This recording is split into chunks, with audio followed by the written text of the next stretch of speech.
Morning, February 6th. Cold and windy. Playing a park circle again and thinking about Psalm 42.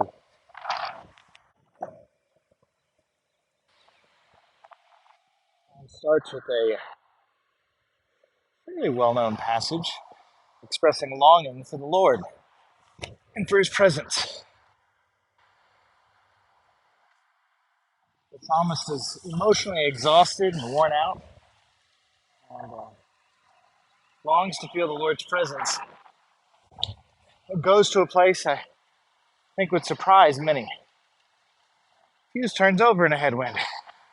When he reflects on when the Lord has been near, he doesn't think of his personal quiet time or some experience in nature. He thinks of when he was gathered with God's people in worship.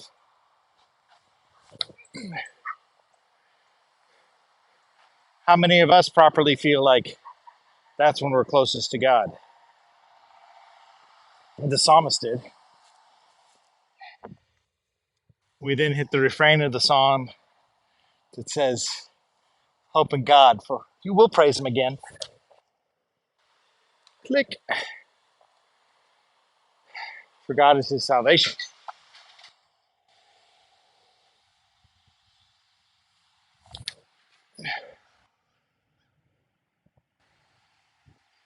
In the next chunk, the psalmist seeks to sort out his internal feelings, remembering God in all the places that he is, remembering God's steadfast love, and even as he compares it to those who would taunt him about God not being there.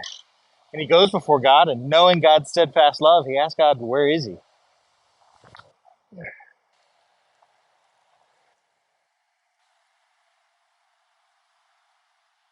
Well, that was weird. Let's try the fuse.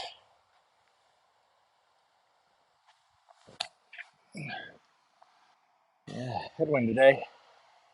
The psalmist returns to that refrain to hope in God, knowing he will praise him again, his God and his salvation. Oh, nose up. So particularly if your soul's cast down this morning, go read Psalm 42. Have a soul that thirsts for God. Remember his steadfast love. Bring before him the taunts of God's enemies, that he might answer them.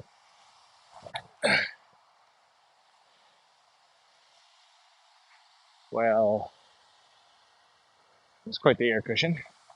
Also remember, too, that as we hope in God, our rock, our salvation, that the place we can meet him most consistently, where we find him and are reminded of these things, is with his people. So don't forsake the assembling of the gathering, according to Hebrews, but rather go find God's people and rejoice with them that our God is our salvation. Oh, that was awful. So bad. And rejoicing that with God being our salvation, we do have much to hope in. Our soul can be lifted up. Also terrible. Oh well. I played better disco another day.